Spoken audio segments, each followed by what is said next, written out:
Анан айтат, ал нарын суусуна зыянын тийгизет, булгайт дейт. Жетим тоого цианид колдонулбайт, химикат колдонулбайт эч кандай.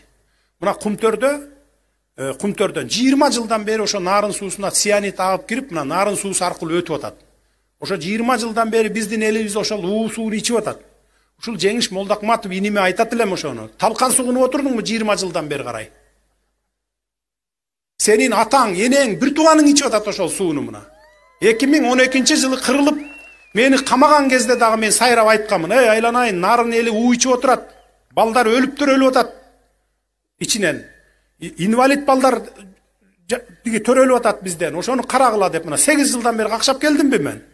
Ошондо чыгып эң болбогондо, ай менин бир туугандарым, ата-энем, бала чакам ушул суу ичип атыптыр деп айтып койсоң ыраазы болот эле го эл дагы кичине.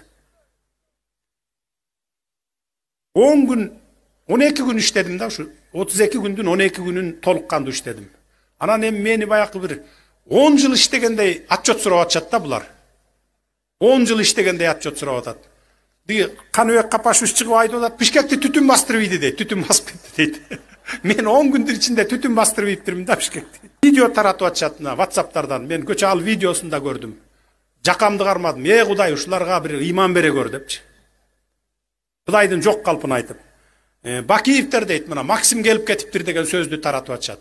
Айланайын, аэропортто самолет конгондон баштап кирип чыкканга чейин бүт камералар турат. Максимдин атасынын башы бар биякта, жок, келген жок. Кичине мындай калптарды таратканда дагы Кудайды карап тараткыла да, урматтуу эл журт, мен сиздерден суранамын. Акыркы 3 күн калды мына.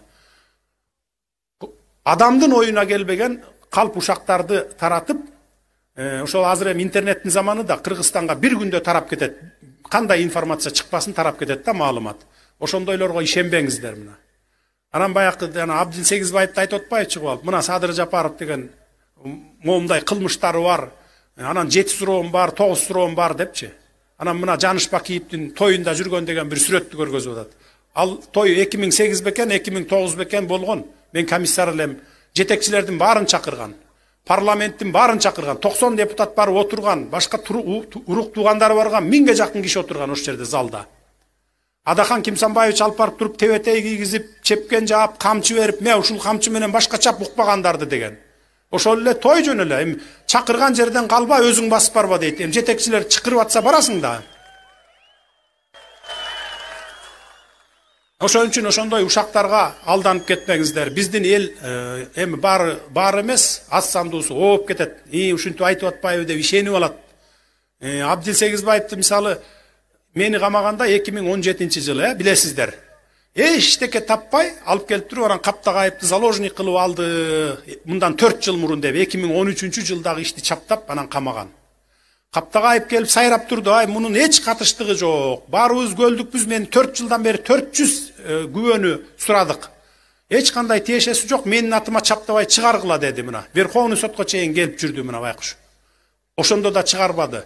Эгерде менин кылмыштарым болсо, Абдил Сегизбаев сураган 8-9 кылмышым болсо, ошондо эмне үчүн чыгарбайт анда? Ошону менен жаппайбы ана? Мына могу кылмыштары бар эле мунун депчи.